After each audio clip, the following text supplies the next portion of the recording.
You know what I really liked about it is it had all of those uh, scenes or those periods of his life that I always wanted to be a fly on the wall about or to see. You know, I was fascinated, and I know a lot of people were, about his boyhood in Dixon, about his his life behind the camera in Hollywood, and what went on, his first marriage with Jane Wyman, his time as the president of the Screen Actors Guild, all those things that added up to make Reagan who he was and be ready at the right time and place of history too to become president of the United States and win the Cold War.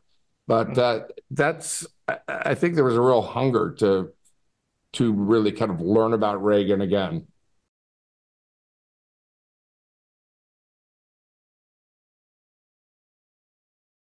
Well, I think, yes, I think she did admire him greatly before they met. And she used to actually go to his SAG talks and be in the audience, and they'd never met. I think she was very enamored with him.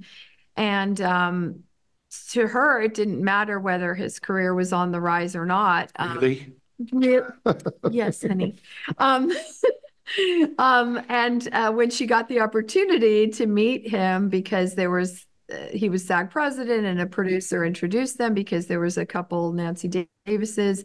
One was associated with the Communist Party, and she was very scared of being associated to that. And so they said, you'll have the opportunity to meet Ronald Reagan and he can help you. And she was like, well, that will be dandy. She was so excited. So I think right off, right out of the gate, she was definitely into him.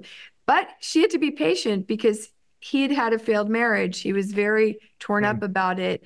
And I think it took him a while to realize he could trust Nancy and that she was devoted to him. And I think that became the most powerful thing in not only their love and their relationship, but that's what helped him become governor and president, is because of, I think, the bond we had and the support that Nancy had and belief in Reagan. So to sum up, there would not have been a President Reagan without Nancy. And that's true. Yeah, that's She true. was like Well, his rock.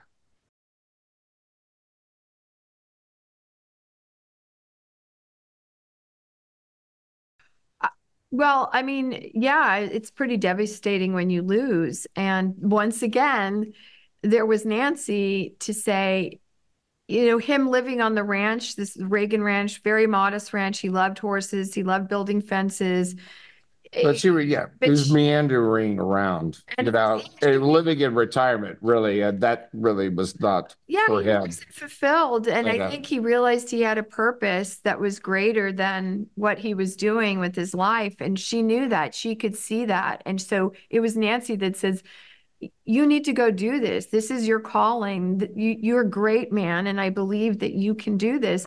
And that belief, I think, helped catapult him in the next stage when he actually won. I think it was that infusing when we have a great partnership that infuses your confidence in yourself. And like you said, it can help. It helps people become their best self when it's a good, solid relationship. So I think that was a big part of it. well, like what I said, there wouldn't have been a President Reagan without Nancy. She was his rock. And, that was, they had their own world that they live in, and they needed that.